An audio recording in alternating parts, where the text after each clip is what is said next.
morning, boys and girls. I hope everyone is well.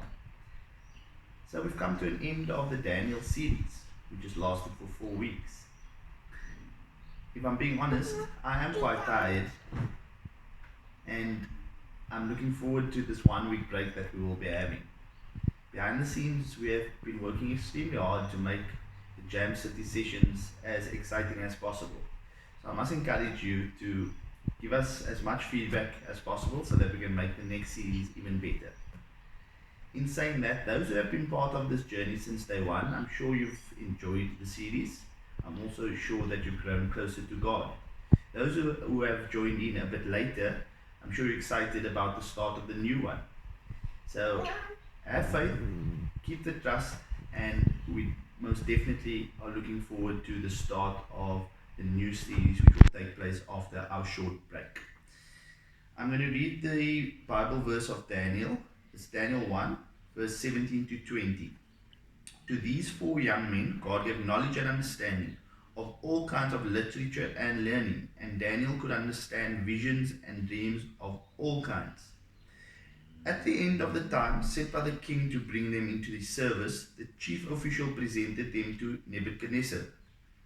The king talked with him, and he found none equal to Daniel, Hananiah, Mishael, and Azariah. So they entered the king's service.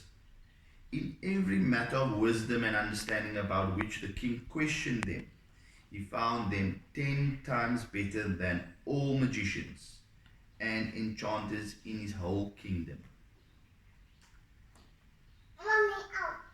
It is vitally important that we draw close to God and we rely on Him for everything. Something as small as making a peanut butter sandwich, something to as big as loving one another, loving your neighbor. We have to remember God at all times, and that will make our jobs a lot easier. It will make our understanding a lot easier. But we need to take an important step, and we need to trust Him. We need to call out to Him. We need to reach to Him.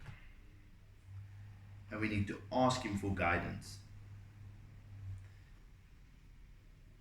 During this time of COVID and quarantine, there have been many challenges. And I'm going to read this paragraph from this article. It says, quarantine has a way of getting into your head. It begins to feel like it's never going to end. You watch the news surrounding the pandemic, it can really be discouraging. The number of people that have passed on, the number of people infected by the disease, the number of regulations, the number of times your teachers, your parents have got to remind you, please wear your mask. When we are inundated with this type of negativity, we have to trust God. We have to believe in Him, because He never fails us. I found this paragraph in this article quite relevant to our daily lives, and I think you will enjoy this. Set aside the negativity, especially the anxiety that comes with it, and remember that if you can trust God with your eternity, then you can definitely trust Him with you right now.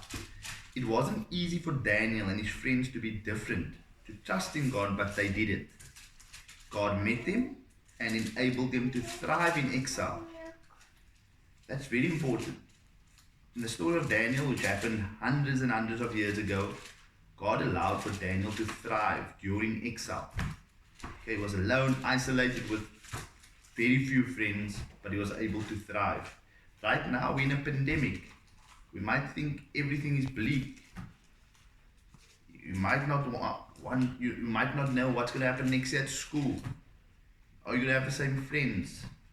Certain kids might be moving. So it's not an easy time. But if we remember and trust in God, He will ensure that we are blessed and successful. Just want to conclude with saying, God will empower you to do what you need to do, but only if you will take the first step and trust Him while you do it. With His strength, you can thrive during this time. Thank you, everybody. Have a blessed day further and a lovely week ahead. Thank you. and bye bye.